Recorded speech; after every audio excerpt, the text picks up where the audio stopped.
بسم اللہ الرحمن الرحیم۔ السلام علیکم۔ اسلامک ورلڈ میں خوش آمدید۔ ہماری آج کی ویڈیو کا موضوع ہے سورہ انفال کی آیت نمبر 30، اس کا حرفی ترجمہ اور تفسیر۔ آیت مبارکہ ہے وَإِذْ يَمْكُرُوا بِكَ الَّذِينَ كَفَرُوا لِيُثْبِتُوكَ أَوْ يَقْتُلُوكَ أَوْ يُخْرِجُوكَ۔ اور اے محبوب صلی اللہ علیہ وآلہ وسلم، یاد کرو جب کافر تمہارے ساتھ مکر کرتے تھے کہ تمہیں بند کر لیں یا شہید کر دیں یا نکال دیں۔ وَيَمْكُرُونَ وَيَمْكُرُ اللَّهُ، اور وہ اپنا سا مکر کرتے تھے اور اللہ تبارک و تعالی اپنی خفیہ تدبیر فرماتا ہے۔ وَاللَّهُ خَيْرُ الْمَاكِرِينَ، اور اللہ تبارک و تعالی کی خفیہ تدبیر سب سے بہتر ہے۔ اس آیت میں حضرت ابن عباس رضی اللہ تعالی عنہما فرماتے ہیں کہ کفار قریش دار الندوہ میں یعنی کہ کمیٹی گھر میں نبی کریم صلی اللہ علیہ وآلہ وسلم کی نسبت مشورہ کرنے کے لیے جمع ہوئے، اور ابلیس لین ایک بوڑھے کی صورت میں آیا اور کہنے لگا کہ میں شیخ نجد ہوں، مجھے تمہارے اس اجتماع کی اطلاع ہوئی تو میں آیا، مجھ سے تم کچھ نہ چھپانا، میں تمہارا رفیق ہوں اور اس معاملے میں بہتر رائے سے تمہاری مدد کروں گا۔ انہوں نے اس کو شامل کر لیا اور نبی کریم صلی اللہ علیہ وآلہ وسلم کے متعلق رائے زنی شروع ہوئی۔ ابو البختری نے کہا کہ میری رائے یہ ہے کہ محمد صلی اللہ علیہ وآلہ وسلم کو پکڑ کر ایک مکان میں قید کر دو اور مضبوط بندشوں سے باندھ دو، دروازہ بند کر دو، صرف ایک سوراخ چھوڑ دو جس سے کبھی کبھی کھانا پانی دیا جائے اور وہ وہیں نعوذ باللہ ہلاک ہو کر رہ جائیں۔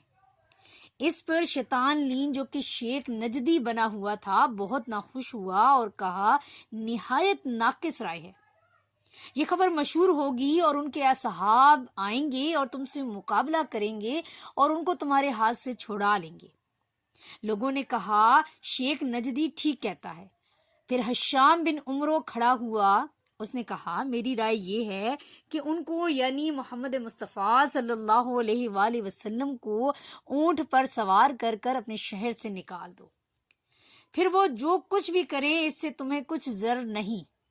تو ابلیس نے اس رائے کو بھی ناپسند کیا اور کہا جس شخص نے تمہارے ہوش اڑا دیے اور تمہارے دانش مندوں کو حیران بنا دیا اس کو تم دوسروں کی طرف بھیجتے ہو، تم نے اس کی شیریں کلامی، سیف زبانی، دلکشی نہیں دیکھی۔ اگر تم نے ایسا کیا تو وہ دوسری قوم کے قلوب تسخیر کر کر ان لوگوں کے ساتھ تم پر چڑھائی کریں گے۔ اہل مجمع نے کہا شیخ نجدی کی رائے ٹھیک ہے۔ اس پر ابو جہل کھڑا ہوا اور اس نے یہ رائے دی کہ قریش کے ہر خاندان سے ایک ایک عالی نسب جوان منتخب کیا جائے اور ان کو تیز تلواریں دی جائیں اور وہ سب یک بارگی حضرت پر حملہ آور ہو کر نعوذ باللہ انہیں قتل کر دیں، تو بنی ہاشم قریش کے تمام قبائل سے نہ لڑ سکیں گے۔ غایت یہ ہے کہ خون کا معاوضہ دینا پڑے تو وہ دے دیا جائے گا۔